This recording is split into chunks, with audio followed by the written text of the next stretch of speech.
Yeah, it's time to revisit a phone that I didn't quite get when it first launched.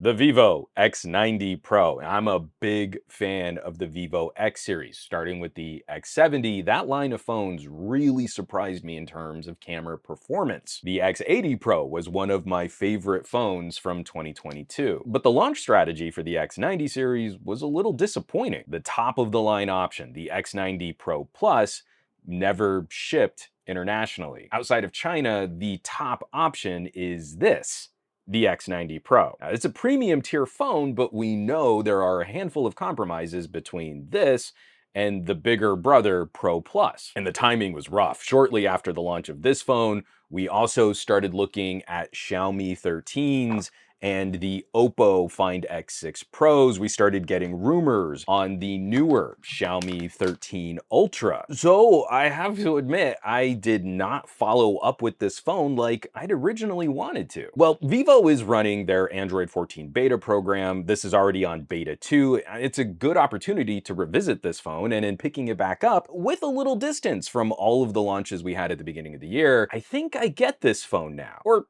at least, I think I get it a little better than I did before. The X90 Pro is not an Ultra phone, but what I wanted was an Ultra phone. At the beginning of 2023, I was shooting heavy on devices like the Xiaomi 12S Ultra. So I was excited to see Vivo step up and bring the new Sony 1-inch camera sensor to both the X90 Pro and the Pro Plus. To me, that camera sensor, the Sony IMX989, is a significant step up in photography quality, and I would consider that an ultra tier feature. I might have this wrong, so someone please correct me down in the comments, but off the top of my head, I can only think of 7 phones that are using this sensor at the time this video was produced. It's pretty exclusive. What I kind of missed at the beginning of the year, where my bias got the better of me, was how Vivo and Xiaomi were both bringing an ultra tier camera sensor to their top non-ultra premium phones. That needs a little bit of explaining. A quick tangent. I hate how we talk about phones. We casually bandy about terms like flagship. Flagship means the best product a company makes. It's not a useful word to help us describe and compare phones made by different companies. So I break down the phone market into roughly 4 tiers, and I largely focus on MSRP. The manufacturer suggested retail price is the claim being made by the manufacturer how good their phone might be. If 2 phones are roughly comparable and have similar MSRPs, but you can get a great deal or a sale or a trade-in, you can feel pretty good about doing some savvy shopping. But on the whole, I find it's easier to rank and compare devices and features based on the MSRP, and then you can do some comparative shopping for sales and trade-ins. We want to be comparing oranges to oranges. I think it's kind of scummy when folks compare the full MSRP of one brand against the assumed sale prices or trade-ins of another. But I digress. In my brain, my 4 tiers are entry level, mid-range, premium, and ultra.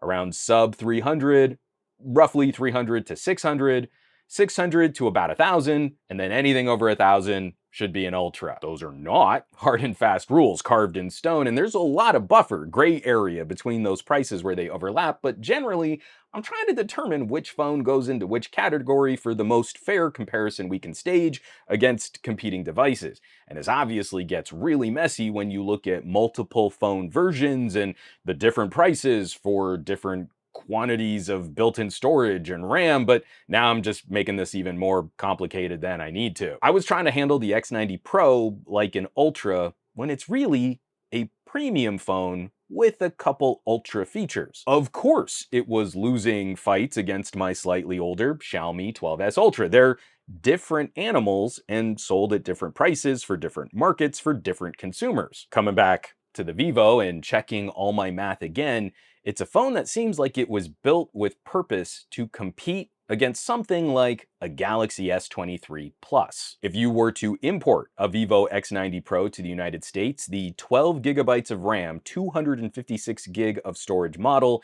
is going to be the same price has an 8 gigabytes of RAM, 256 gig of storage Galaxy S23 Plus before any sales or trade-ins. Other regions will obviously be different. There can be around a 150 euro difference in Germany, for example. But even for up to a 10% difference in price, the two make for an interesting comparison. The spec sheet showdown is kind of fun. The Galaxy has a lower resolution OLED, but it dynamically adjusts frame rate a little more efficiently. The Vivo boasts the higher resolution and ever so slightly brighter display. At similar prices, the Vivo includes 50% more RAM and still has that fun little IR blaster so you can use your phone as a universal remote. The batteries are pretty close in size, but the Vivo demolishes Samsung for charging speed. The X90 Pro can charge faster wirelessly than the Galaxy can charge wired. Now, both phones have USB 3 and the ability to output video, but of course, Samsung will win the productivity fight with DeX. And I also like the Samsung fingerprint sensor a little better than the optical sensor on the Vivo. Samsung is publicly committing to longer software support, but so far, after launch, Vivo has paced Samsung well for updates and is actually slightly ahead of Samsung on Android 14 betas. And Samsung has the Snapdragon 8 Gen 2, while Vivo is using the Dimensity 9200 in the X90 Pro. And this is where a comparison gets granular. First, if you've ever heard a techie try to dismiss a difference in smartphone performance with some kind of pithy comment like, "But who even needs that much power?" Or something like, "Oh, what are you even doing on your phone that you'll need that much performance?" Incorrect. Immediately disregard anything that person might say about high-performance phones. It really matters what a phone can do, how fast a phone can do that thing, and how much power it uses while doing the aforementioned thing. We have laptop-grade chips in our phones now, and after 2 years of mediocre performance from Samsung-manufactured SoCs, we deserve some solid commentary on performance and performance per watt. Mediatek is really good in this space. The 9200 isn't as dramatic an improvement over MediaTek's 9000 from last year. The Snapdragon 8 Gen 2 was a humongous improvement over the 8 Gen 1, but the 8 Gen 1 was an embarrassment when compared against last year's Dimensity 9000. So we're playing these little games of leapfrog, and MediaTek has been offering some incredible competition where Qualcomm used to be indomitable in the premium tier space. And here's the other rub. If all a reviewer can do is point you towards a Geekbench or an N22 score, they're also telling you almost nothing. Those benchmarking apps only tell you how well the phones can run the benchmark. They're very bad at predicting real-world performance on the apps you might use. And it's been my mission for years now to get you people to use your phones more out in the field and to find those opportunities where you can get real heavy compute work done and you can leave your laptop at home. Comparing the MediaTek and the Qualcomm, I've seen as much as a 20% higher Geekbench score coming from a Snapdragon. But how often do you think you see a real 20% performance advantage in real-world tasks? Take something like trimming 4K video in Google Photos. The Qualcomm is about 8% faster.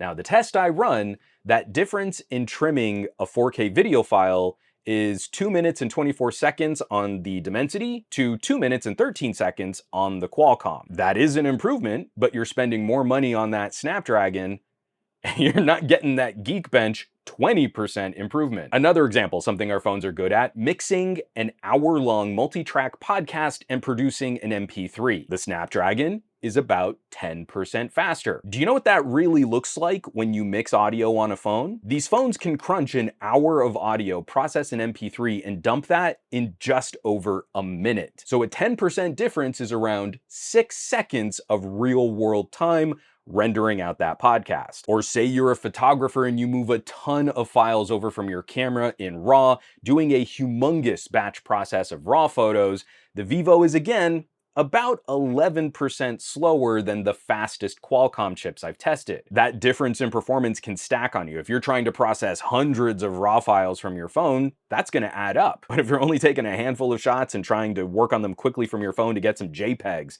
to send online, we're talking about a couple seconds in a batch process of raw files. From my experiences, and I think most folks would agree with this, I think the Qualcomm easily courts consistent wins for gaming, but we're in really close territory still. The Dimensity is very good at gaming. The Snapdragon is better. Now, in all of my testing, the funky Achilles heel of the Dimensity, again, this is in my limited experience, was file compression. In a batch file test using RAR, the Snapdragon was more than twice as fast at squishing files down. And this seems to influence video editing as well. If you take a 4K video file and you squish down the bitrate for a smaller file size, the Dimensity will lose by a sizable margin. However, if you render video at maximum quality in a program like LumaFusion, the Dimensity can outperform the fastest phones I've tested using Snapdragon chips. Dimensities just don't seem to like squishing files down. Otherwise, they can perform tasks comparably or even faster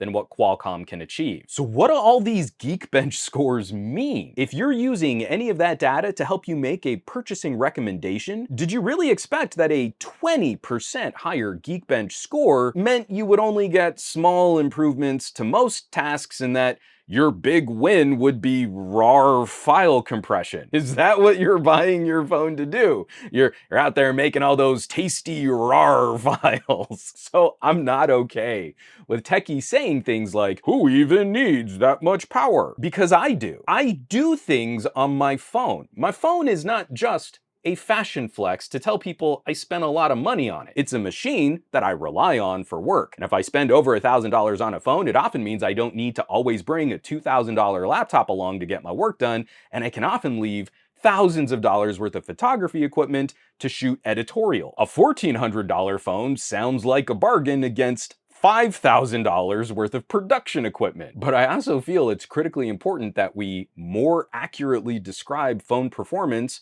so people know what they're buying. I think it's fair to see a Dimensity 9200 in this price tier because the money Vivo saved using a very competitive SoC meant they could pack the X90 Pro with better hardware than what Samsung is using at the same MSRP. A phone should never win a comparison because one synthetic metric, like an N22 score, is a little bigger. It should be like the little power graphs on the back of a Transformers box, but I digress.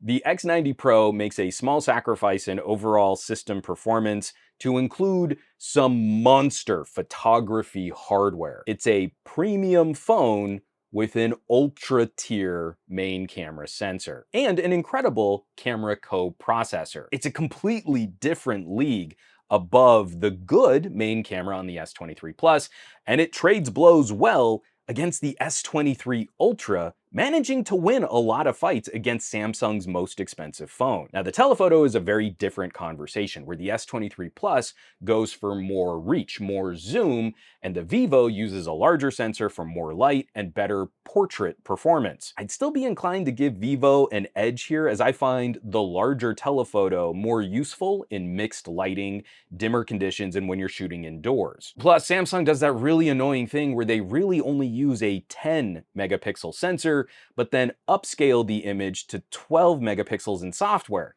essentially lying about a 20% resolution increase on the photos you get. And between those two, I would say Samsung wins the ultra-wide fight, using the larger sensor over the ultra-wide found on the Vivo X90 Pro. You see how that's kind of a nuanced conversation. There are different pros and cons that will appeal to different consumers. Months later, I'm more impressed with the X90 Pro than I was at launch. Now I'm running Android 14 Beta 2, and the phone is in much better shape than it was on Beta 1. Most of the performance gremlins have been cleaned up, though there is still the funny green screen in Pro mode when you have focus peaking on and you switch between photo and video. Beyond that though, this has been a really stable beta. While we wait for the full consumer release, I would like to see a little more evolution to FunTouch.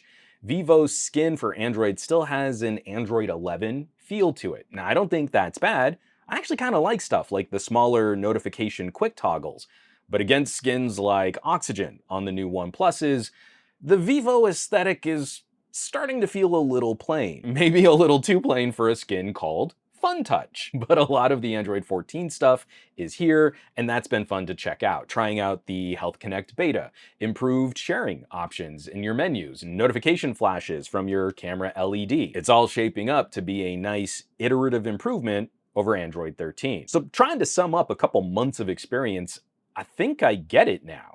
And I kind of wish I'd done a better job of positioning this phone when it first launched. I was really disappointed the X90 Pro Plus didn't get a broader launch.